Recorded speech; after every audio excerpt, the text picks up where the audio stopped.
नमस्कार दोस्तों, हमारे YouTube चैनल में आपका स्वागत है। और हम जो क्लास चल रही है वो है फिजिक्स की लाइट, क्लास 10th का है। लास्ट क्लास में मैंने एक क्वेश्चन दिया था कि हमको कलर्स क्यों दिखते हैं, तो पहले उस पर डिस्कस कर लेते हैं, फिर आज रिफ्लेक्शन पढ़ेंगे यानी कि परावर्तन। ठीक है, हमें कलर्स क्यों दिखते हैं? आपको पता होगा जो व्हाइट लाइट है, जो सन से आती है, जो व्हाइट लाइट है वो 7 रंगों से मिलकर बनी होती है। ठीक है, 7 रंगों से मिलकर बनी होती है। और जैसे कोई भी कपड़ा है, जैसे मैंने ब्लू पहना है, ठीक है, या फिर पत्तियां ग्रीन है, ये मार्कर व्हाइट है, इसका कैप ब्लैक है, इसमें रेड इंक से लिखा हुआ है। ये कलर्स है। ये कलर्स दिख क्यों रहे हैं? ये दिखते हैं क्योंकि जो ऑब्जेक्ट है वो जिस कलर को एब्जॉर्ब नहीं कर पाता है वो उस कलर का हो जाता है। ठीक है, ध्यान रखिएगा, ऑब्जेक्ट जिस कलर को एब्जॉर्ब नहीं कर पाएगा वो उस कलर का हो जाएगा। ठीक है, कैप ब्लैक है, ठीक है, ब्लैक का मतलब वो सारे कलर एब्जॉर्ब कर रहा है। व्हाइट है, व्हाइट का मतलब सारे कलर रिफ्लेक्ट कर रहा है। ये ध्यान रखिएगा, ब्लैक सारे कलर एब्जॉर्ब करता है, व्हाइट सारे कलर रिफ्लेक्ट करता है। बाकी रेड, ग्रीन, ब्लू अगर ऐसा कलर आ रहा है तो यानी कि जिस कलर का हमको दिख रहा है वो उस कलर को रिफ्लेक्ट कर रहा है, बाकी सारे कलर क्या कर रहा है? एब्जॉर्ब कर रहा है। ठीक है, इस चीज का ध्यान रखिएगा। कलर क्यों दिखते हैं? क्योंकि वो ऑब्जेक्ट उसी कलर को एब्जॉर्ब नहीं कर पा रहा है, इसलिए उस कलर का हो गया है। क्लियर? तो चलिए अब बात कर लेते हैं रिफ्लेक्शन। स्फेरिकल मिरर है, उनसे रिफ्लेक्शन कैसे होता है, परावर्तन। ठीक है, तो पहले बात कर लेते हैं कनकेव। कनकेव बताया था मैंने आपको, ऐसा होगा और इस तरफ पेंट किया होगा। ठीक है, तो इस पे कुछ है, मैं लिख देता हूं, ऑब्जेक्ट और इमेज। ठीक है, वस्तु कहां पे रखी हुई है और उसकी इमेज कहां बन रही है, आप इसे याद रख लीजिएगा। अगर वस्तु इन्फिनाइट पे है, वस्तु अनंत पे है, तो फोकस पे। ठीक है, इसी का उल्टा, अगर फोकस पे है तो इन्फिनाइट पे। ठीक है, फोकस से थोड़ा आगे आ जाओ, सी पे है तो सी पे, जिसे हम रेडियस ऑफ कर्वेचर या सेंटर ऑफ कर्वेचर कहते हैं। ठीक है, कर्वेचर। थोड़ा और आगे आ जाओ, बिहाइंड सी, यानी कि सी के पीछे। सी के पीछे है तो ये क्या बनेगा? बिटवीन सी एंड एफ, सी और एफ के बीच में बनेगा। इन सब का भी चित्र बनाऊंगा, रे डायग्राम बनाऊंगा। ठीक है,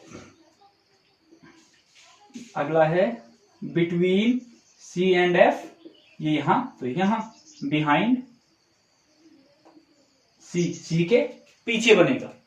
ठीक है, और एक बचा बिटवीन फोकस एंड पोल।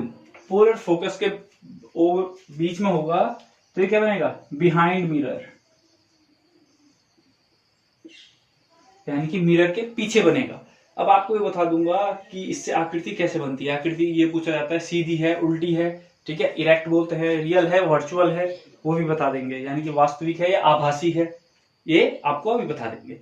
ठीक है, तो इसमें देख लीजिए, इसमें क्या है? इन्फिनाइट पे तो फोकस पे, फोकस पे तो इन्फिनाइट पे, कर्वेचर पे कर्वेचर पे। इनका भी फिगर बना रहा हूं। ठीक है, behind C, between C and F, between C and F, behind C, और लास्ट है बिटवीन फोकस एंड पोल, तो बिहाइंड मिरर। तो एक एक करके इनका फिगर देख लेते हैं। पहला है, ये इन्फिनाइट पे है, ये फोकस पे है, तो देखिए, ठीक है, ये हो गया फोकस, ये हो गया कर्वेचर, और इधर अनंत। ठीक है, यहां पेंट किया हुआ है, यह है पी। अगर वस्तु इन्फिनाइट पे है तो जो से रेज आ रही होंगी वो कैसी आती हैं?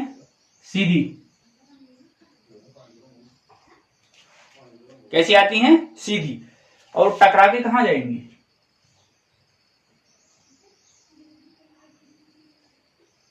फोकस पे। ठीक है, टकरा के कहां जाएंगी? फोकस पे। तो जो इमेज बनेगी फोकस पे वो क्या बनेगी? वास्तविक बनेगी, लेकिन उल्टी बनेगी। ये क्या बनाएगा? वास्तविक लेकिन उल्टी इमेज बनाएगा, ध्यान रखिएगा। अब अनंत से है तो पॉइंट साइज के बनाएगा, जैसे हम कागज जलाते हैं लेंस से, हम मिरर से भी कागज जला सकते हैं, ठीक है, ऐसा ही बनेगा वो पॉइंट साइज का, ध्यान रखिएगा। ये क्या था, जब अनंत पे है तो फोकस पे उसका इमेज बनेगा। इसका उल्टा, अगर मैंने यहां पे वस्तु रखी है तो ये यहां के लिए निकालेगी, तो टकरा के इधर के लिए आएंगे, तो इसकी इमेज क्या बनेगी, अनंत पे, ठीक है। अगर यहाँ पे है तो अनंत पे, अनंत पे है तो यहाँ पे, लेकिन जो इनफाइनाइट पे बनेगी, ये ध्यान रखिएगा, जो अनंत पे बनेगी ना वो भी क्या होगी, सेम उल्टी। अब देखिए यहाँ का ये उल्टा बन रहा है, तो जब मैं इसे लूंगा तो ये इसके लिए उल्टा हो जाएगा, ठीक है, ये ध्यान रखिएगा। पहला क्या था, इनफाइनाइट पे और फोकस पे, ये वाला क्लियर हो गया। अगला है सी पे है और सी पे ही रखा हुआ है। देखिए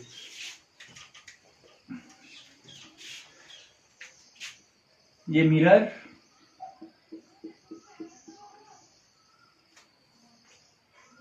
ये पोल, फोकस और सी।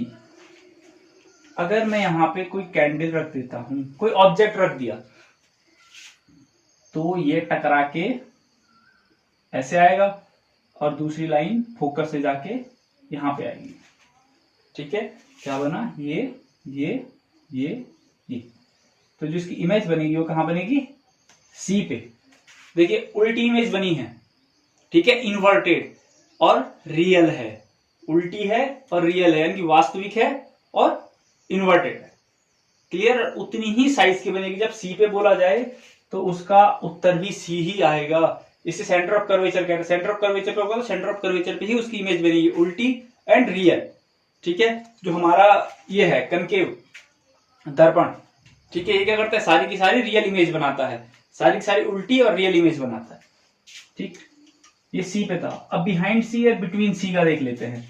ये हुआ behind C and between C. Behind C मतलब सी के पीछे,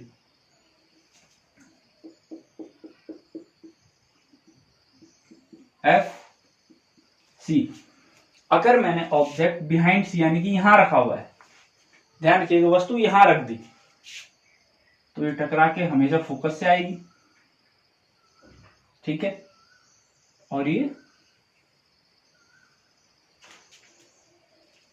तो ये कहां बनाएगा, बिटवीन सी एंड एफ, सी और एफ के बीच में कहीं पे भी बना सकता है, अगर ऑब्जेक्ट पीछे रखा हुआ है, ठीक है। ये ध्यान रखिएगा, अगर वस्तु पीछे रखी हुई है तो सी और एफ के बीच में कहीं बनाएगा, ये लिखा हुआ है, between C and F, behind C. देखिए अब इसका उल्टा, अगर मैंने वस्तु यहां पे रख दी, ठीक है, तो इसकी इमेज क्या बनेगी, यहां बनेगी, सी के पीछे कहीं भी बन सकती है, ठीक है। ये क्या है, एक दूसरे के उल्टे हैं, ये दोनों एक दूसरे के उल्टे थे, ये दोनों एक दूसरे के उल्टे, ठीक है। सी पे ही बनेगा, ये चार्ट हुए। अब लास्ट है आपका, अगर आपका एफ और पी के बीच में हो, अगर आपका फोकस एंड पोल के बीच में हो, ठीक है, ध्रुव और फोकस के बीच में, ये पोल है, ये फोकस है, मैंने वस्तु यहां रख दी, फोकस और पोल के बीच में रख दी है, तो होता क्या है, देखिए एक तो यहां से टकरा के आएगी और एक फोकस से जाएगी, जो एक लाइन फोकस से होके जाएगी, जो यहां टकरा के आएगी, एक फोकस से होके जाएगी। तो अगर मैं इन दोनों को पीछे खींच दूं तो यहां कहीं एक इमेज बनेगी, ठीक है, यहां कहीं एक इमेज बनेगी, ठीक है, जो इससे कई गुना बड़ी होगी, सीधी होगी। सिर्फ एक यही केस है, सिर्फ यही केस है जिसमें वो सीधी इमेज बनाता है, इरेक्ट इमेज बनाता है, और क्या बनाता है, बिहाइंड द मिरर, शीशे के पीछे बनती है और आभासी होगी। शीशे के पीछे बनेगी तो आभासी, ठीक है, रियल नहीं होगी, क्या होगी, आभासी होगी, ध्यान रखिएगा। तो क्या क्या हो गया, इनफाइनाइट फोकस, फोकस का इनफाइनाइट पे, सी का है तो सी पे ही बनेगा, सी के पीछे रखा हुआ है तो सी और एफ के बीच में बनेगा, behind C and F, behind C बनेगा, between C and F, behind C बनेगा। और एक यही था, देखिए इन सबके लिए क्या था, इन सबके लिए था वास्तविक, मतलब रियल एंड इरेक्ट, ठीक है, रियल एंड इरेक्ट, वास्तविक और सीधी इमेज, ठीक है, वास्तविक इरेक्ट, इन्वर्टेड था, इन्वर्टेड, रियल एंड इन्वर्टेड। यहां इतने के लिए रियल एंड इन्वर्टेड है, लेकिन सिर्फ और सिर्फ बिहाइंड मिरर, बिहाइंड मिरर के लिए क्या है, एक तो वर्चुअल हो गई, वर्चुअल मतलब आभासी, और इरेक्ट सीधी। ये देख लीजिए एफ और पी के बीच में रखा तो मिरर के पीछे बनी, जो बड़ी है, सीधी है और वर्चुअल है, आभासी है। क्लियर? तो चलिए इस पे आप थोड़ा सा नोटेशंस देख लेते हैं। अब आपको मिरर फॉर्मूला पढ़ाया था परसों, यह है पोल, यह है फोकस, यह है सी। ठीक है, अगर मैं कोई ऑब्जेक्ट, वस्तु यहां पे रखता हूं तो क्या होगा, आप जानते हो उसकी इमेज कहां बनेगी, सी के पीछे कहीं बनेगी। इतना तो क्लियर है? ठीक है, देखिए अगर इसकी हाइट h है तो इसकी हाइट h डैश होगी। ठीक है, जो h होगा वो क्या होगा, पॉजिटिव, h डैश क्या होगा, नेगेटिव। ठीक है, यहां से लेके A B C D, B से लेके पी तक की दूरी बी पी, ये होती है यू। क्या होती है, यू, यानी कि इमेज, ऑब्जेक्ट। ये क्या है, ऑब्जेक्ट, वस्तु। इतनी दूरी को हम यू बोलते हैं, यहां से लेके यहां तक की दूरी को यू बोलते हैं, और यहां से लेके यहां तक की दूरी को हम वी बोलते हैं। अब ये क्या है, डी पी, दूसरा क्या है, डी पी, ये है वी, यानी कि इमेज। डीपी क्या है, इमेज। इमेज का मतलब देखो, ये वस्तु थी तो वस्तु जहां पे रखा था उसे यू बोल दिया, पोल से लेके जहां पे उसकी इमेज बनी उसकी दूरी है v, और यहां से जो फोकस तक की दूरी है, कहां से, p से, इसे बोलते हैं f। ठीक है, इसे क्या कहा जाता है, f, फोकस। ठीक है, तो फोकस कितना, F P equal to F, focus. अब एक चीज ध्यान दीजिए, ये सबके सबके साइड है, शीशे के इस तरफ, मिरर के इस तरफ है, तो सब क्या होंगे, ऋणात्मक। ये ध्यान रखिएगा, जो भी शीशे के इस तरफ बनेगा वो क्या होगा, ऋणात्मक। इसकी फोकस दूरी इस तरफ है माइनस में, यू भी इस तरफ है माइनस में, वी भी इस तरफ है माइनस में। ठीक है, इसका ध्यान रखिएगा। ठीक है, टर्म है मैग्निफिकेशन। मैग्निफिकेशन यानी कि मैग्नीफाई करना, क्लियरली देखना। ठीक है, मैग्नीफाई करना, क्लियरली देखना, ब्लर नहीं होनी चाहिए इमेज। हम किसी ऑब्जेक्ट की इमेज को कितना मैग्नीफाई कर सकते हैं, ध्यान रखिएगा, मैग्निफिकेशन की बात हो रही है, किसी ऑब्जेक्ट की इमेज को कितना मैग्नीफाई कर सकते हैं। देखिए m, इसका होता है h डैश अपॉन h, और v अपॉन u, वो भी माइनस में। Magnification h dash upon h minus v upon u, ये ध्यान रखिएगा। अब देखिए मैग्निफिकेशन की कुछ लिमिट है। मैग्निफिकेशन की वैल्यू अगर 1 आती है, मैग्निफिकेशन की वैल्यू 1 से बड़ी आती है, और मैग्निफिकेशन की वैल्यू 1 से छोटी आती है, तो आप इनके अकॉर्डिंग बता सकते हो कि ऑब्जेक्ट बड़ा है या छोटा हुआ है। देखिए अगर मैग्निफिकेशन 1 आया है तो 1 आया का मतलब जो ऑब्जेक्ट है वो इमेज के बराबर है, हाइट की बात कर रहा हूं, जो ऑब्जेक्ट की हाइट है वो इमेज की हाइट के बराबर है। इन दोनों की जगह पर अगर एक ही नंबर होगा तो 1 आएगा। अब अगर ये बड़ा होता है, h डैश अगर बड़ा होता है h से, तो क्या आएगा, 1 से बड़ा। ठीक है, यानी कि यहां क्या होगा, जो h डैश है वो बड़ा है h से, और यहां क्या हो जाएगा, h डैश छोटा है h से।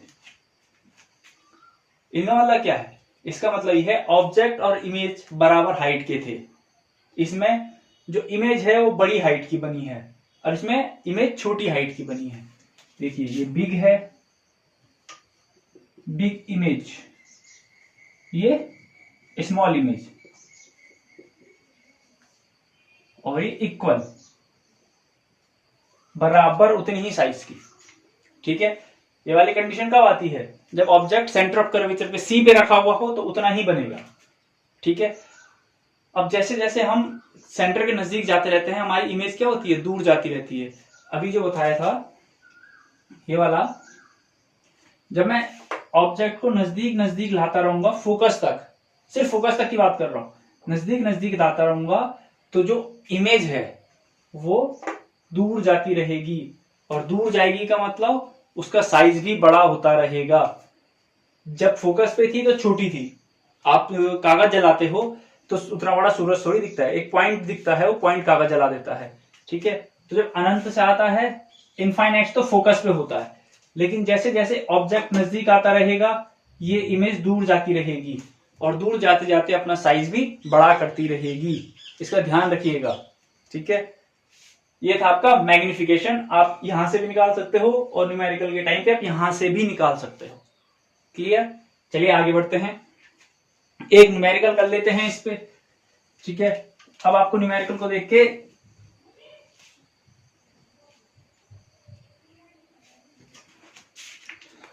मैं डायरेक्ट लिख रहा हूं।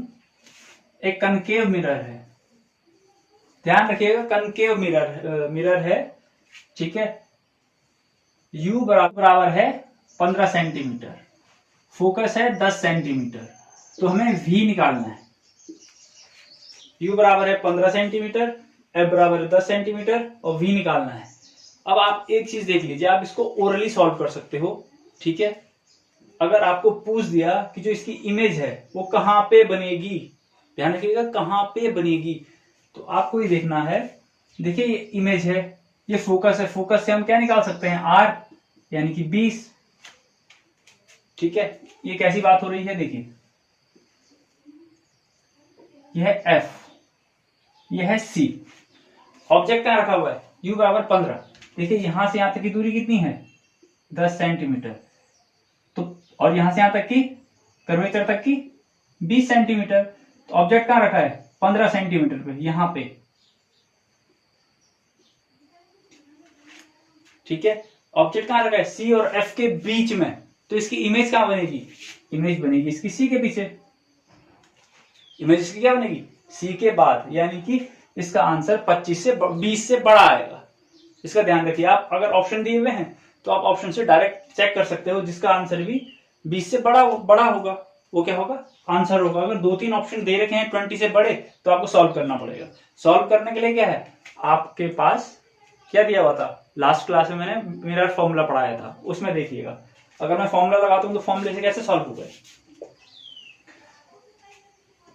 इसका सूत्र था 1/v प्लस 1/u बराबर 1/f। ठीक है, अब एक साइन कन्वेंशन की बात की थी मैंने, u भी इस तरफ है, f भी इस तरफ है, तो दोनों के दोनों माइनस साइन आएंगे, तो क्या आ जाएगा?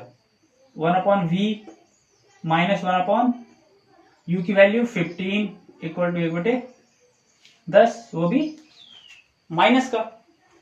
तो 1/v बराबर 10 प्लस 1/15। इसको सॉल्व कर लीजिए।